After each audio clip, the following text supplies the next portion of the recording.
Recently, after the first presidential debate with the current Vice President and Democratic presidential candidate Harris, former U.S. Republican presidential candidate Trump said that he would not hold the next presidential election debate with Harris. Trump wrote on his social media Real Social that day that there would be no third debate. After Trump said that he would no longer participate in the presidential debate, Harris said that we still owe voters a debate. Harris said at a rally in North Carolina that day, "I think we have a responsibility to have a debate because this election and what it is about are extremely important." Recently, former U.S. President Trump posted a message saying that the rematch can only prove that Harris lost the last TV debate. A few hours later, the U.S. Department of Justice released the latest crime data in the United States in 2023, including rape, robbery, armed, violent crime and other data have all increased significantly compared to 2020, and the overall violent crime data has increased by about 40.8%. Trump said that this proves that Harris is destroying U.S. data, which is worse than we thought. Our city is under siege, not to mention the wave of immigrant crime and immigrant rape that has swept the city in recent months. Harris crime is destroying, and American gangs are taking over in the first presidential candidate debate. When she first entered, Harris took the initiative to shake hands with Trump and greet him, but Trump seemed a little surprised. The tone of the entire debate was set at the beginning, and Trump was not as well prepared as Harris. Trump is very accustomed to frequently repeating the golden sentences he has polished at large rallies, but he is not used to an opponent who is younger than him and is not inferior to him in eloquence. Harris obviously did her homework and prepared for the debate. He kept using some words and events that have special meaning to Trump to stimulate Trump and make Trump lose his cool.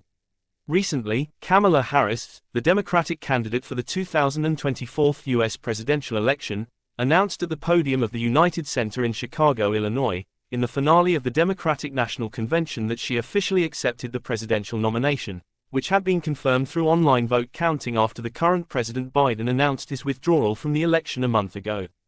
Harris mentioned her experience growing up as the daughter of Indian and Jamaican immigrants, trying to reshape the Republican Party's description of American political issues, and reiterated that the United States' position as a world hegemon capable of confronting all threats will not be challenged.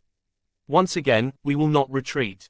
U.S. Vice President Harris formally accepted the Democratic presidential nomination, becoming the first African American and South Asian female presidential candidate in U.S. history, and delivered the most important speech of her life that day. Describing this year's election as a contest between the future and the past, he presented himself as a pragmatic leader who could unite all Americans on a new path forward. His opponent, former President Trump, was portrayed as a dangerous and unserious person. On the other hand, Trump made real-time comments on Harris's speech on the social platform, urging the former to solve the three main problems he raised: borders, inflation, and crime. Republican presidential candidate Trump once again publicly criticized the current owner of the White House, Biden, and refused to communicate with Russian President Putin. He believes that contact with Putin is crucial to resolving the Ukrainian conflict. Trump said at a rally of supporters in Arizona, "Do you think Biden will lie in bed tossing and turning all night, thinking hard, trying to find a way to end the terrible conflict between Russia and Ukraine? I don't think so. He hasn't spoken to Putin for several years. If I become president, I will fix this problem." According to a joint poll recently concluded by Reuters and Ipsos Group, the support rates of Democratic presidential candidate, Vice President Kamala Harris, and Republican presidential candidate, former President Donald Trump, were 47% and 42% respectively. After the first televised debate, Harris's advantage over Trump has expanded. Many Republicans questioned Trump's performance.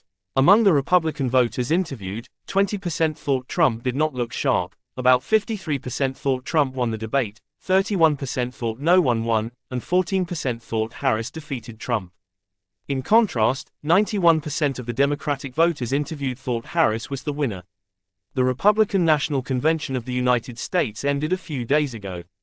In the 2024 U.S. presidential election, the Trump-Vance combination of the Republican Party was officially released. Vance, who is less than 40 years old and came from the Appalachian Mountains, is a conservative successor to Trump. Make America Great Again, and is expected to continue Trumpism in the post-Trump era. On the Democratic side, although the current U.S. President Biden recently announced his withdrawal from the election and expressed support for nominating Vice President Harris as the Democratic presidential candidate, no matter which combination finally runs, it represents another side of the United States that is completely different from Trump and Vance. After watching this video, don't forget to give it thumbs up and subscribe to our channel. Hit the bell icon to get notified whenever we post new content. Your support means a lot and helps our team create more videos like this. Thanks for watching.